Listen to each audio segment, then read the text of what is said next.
J'aimerais qu'on revienne vraiment très sérieusement et spécifiquement sur cette route Kalamba-Bougie. Jean Mabi, DG Beseko. Voici la route qui est à la base de toutes les polémiques, toutes les critiques, les attaques. Cette route doit désenclaver le Kasaï central, jusqu'en Angola d'ailleurs. À votre place était l'ancien gouverneur et sénateur Denis Kambay, qui dit expressément ceci. Lorsqu'il fut gouverneur, cette route était praticable. On évacuait même des choses vers l'Angola. Ça créait même un peu d'activité. Il y a 2 ou 3 sociétés qui sont venues, soi-disant pour faire cette route. Aujourd'hui, problème sur problème.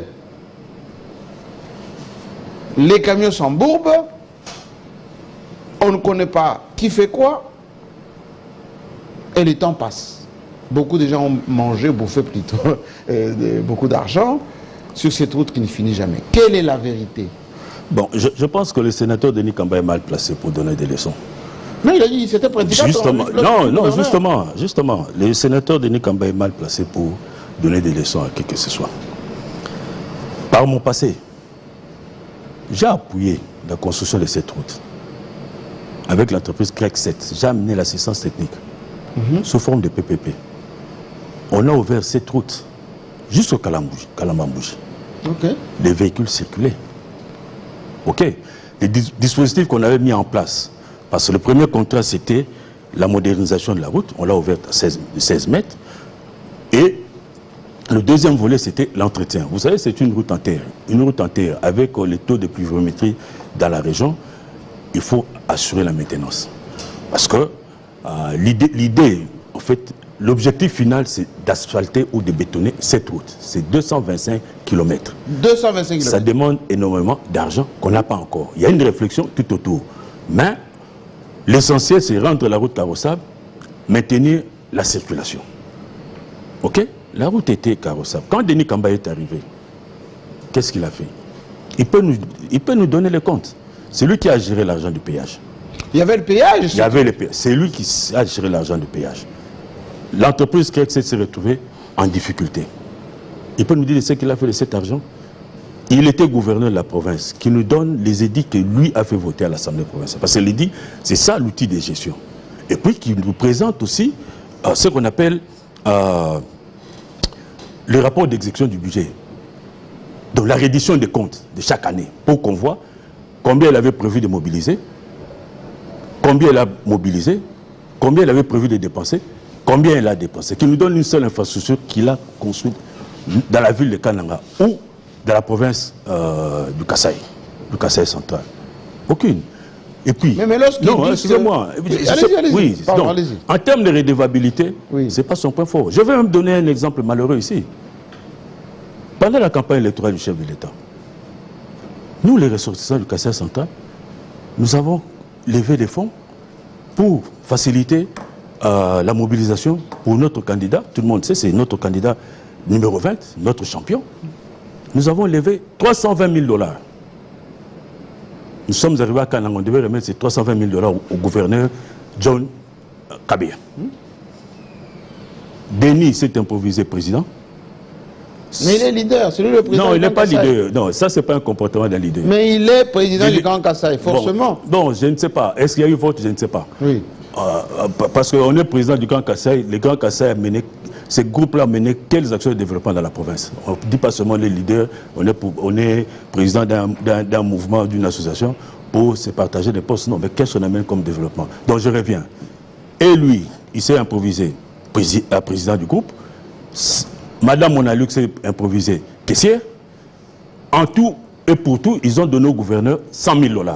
Le gouverneur 200 autres. Et 228 000. Jusqu'aujourd'hui, il n'y a pas de justificatif. Qui viennent sur ces plateaux, qui viennent sur les, je les mets à défi, qui viennent sur ces plateaux, qui montrent les justificatifs. Il suit. Oui, qui montrent les justificatifs, et puis les rapports que nous avons validés pour approuver ces justificatifs. Donc, il faut quand même qu'on ait un sens élevé de moralité avant de commencer à critiquer. Mais lorsqu'il y a beaucoup d'argent dépensé sur cette route. C'est ce que je dis. Depuis que vous êtes là avec TOA, etc. Voilà. Et que TOA demande même à l'office de route d'endosser une surfacturation de l'argent qu'il n'a pas vu. Je ne sais pas ce que vous entendez par surfacturation. D'abord, cette route-là, c'est 225 km. On ne peut pas aujourd'hui réhabiliter ou moderniser une route de 225 km en 3 mois, 4 mois ou 6 mois. Ça demande du temps. Sur cette route qui est en terre essentiellement, on n'a pas fermé la circulation. Contrairement à la route au Kamwesha, Kananga. On n'en parle pas, parce que quand vous faites Kinshasa, Kamwesha, le camion font 3 jours. Kamwesha, Kananga, c'est 2 mois. On n'en parle pas, parce que c'est un financement de l'Union européenne, c'est une entreprise étrangère qui le fait. Mais Kananga, Kanambouji, parce que ce sont des Congolais qui sont là. La polémique est là. Bon, c'est la polémique. Mais quand vous voulez parler d'un domaine, il faut le maîtriser. Référez-vous aux spécialistes qui vous donnent la matière. Tout le monde, on ne peut pas être spécialiste dans tous les domaines. 225 km, on ne peut pas le faire en 6 mois. Donc il y a aussi un délai. Temps. Si, il y a un délai qu'il faut. Et quand on fait une route, il y a des matériaux sur la route qu'il faut identifier.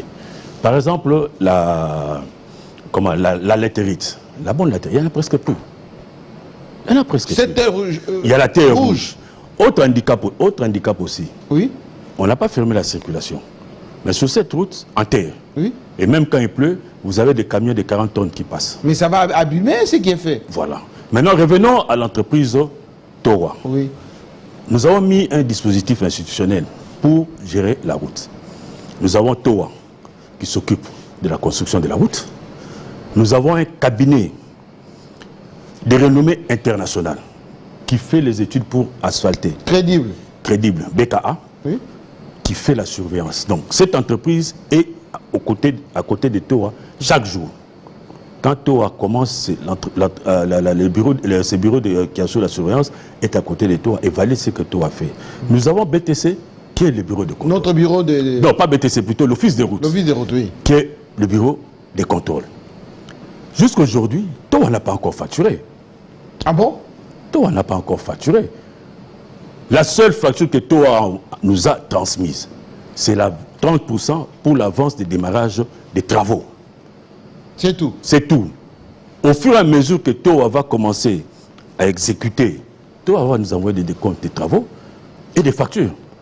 Où il va défalquer l'avance des démarrages et facturer ses prestations. Bon, alors moi, la question, je me demande, quelle facture a-t-on présentée à l'office de route? Il n'y a même pas encore de facture.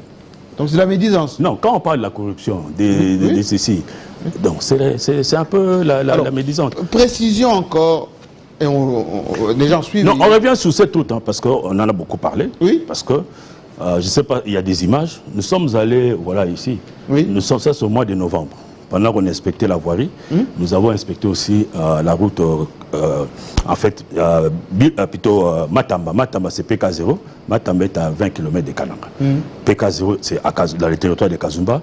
PK0, jusqu'au Kalambouji, ça fait 225 km. Oui. Mais nous avons inspecté de Matamba jusqu'au Bilomba, ça fait 90 km. Ça, c'était au mois de novembre 2023. Ces engins appartiennent à qui? À toi. Mais on dit qu'il n'y a pas d'engin.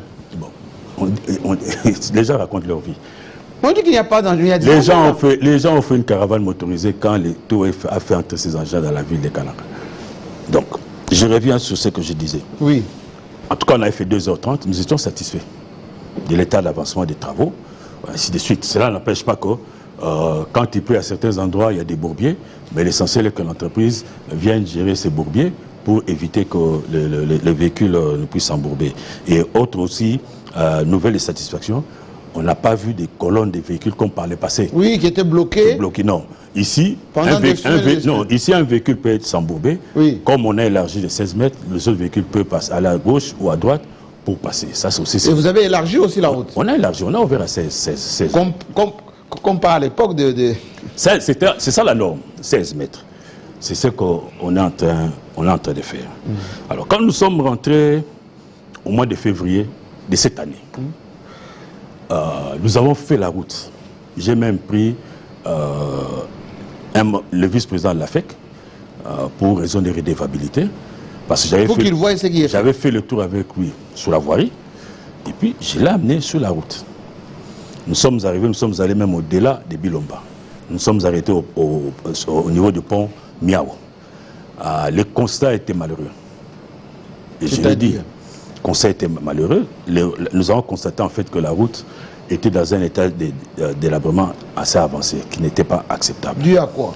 Alors, qu'est-ce qu'on nous a expliqué?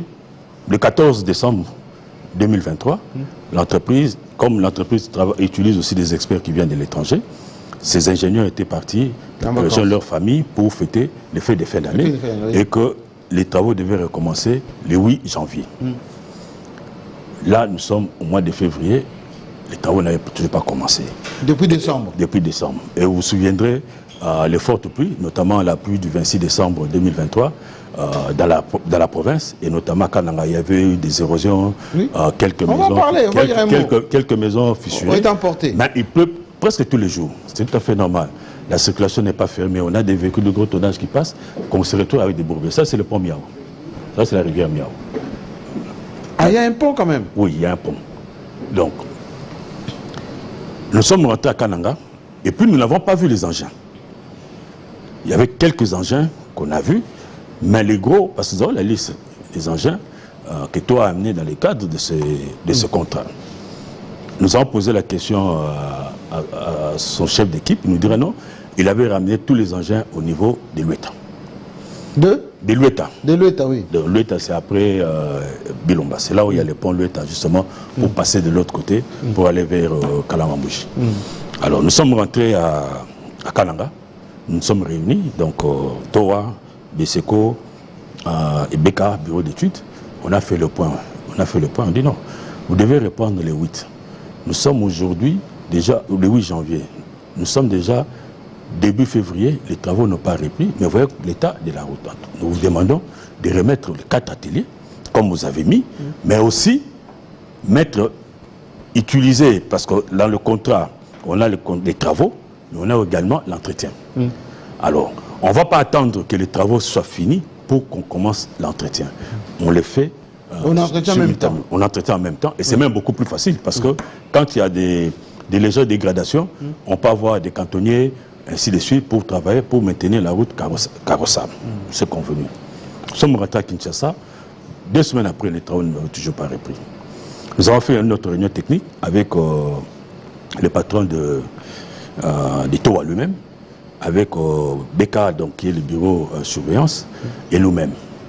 Nous sommes arrivés à la même conclusion. On lui a dit non, il faut reprendre le travaux. Non, je vais reprendre dès lundi, et ainsi de suite. Comme il y avait des plaintes au niveau de la FEC, le président national de la FEC nous a invités. Parce qu'il avait réuni, comme il venait d'être élu, il avait réuni tous les présidents provinciaux de la FEC.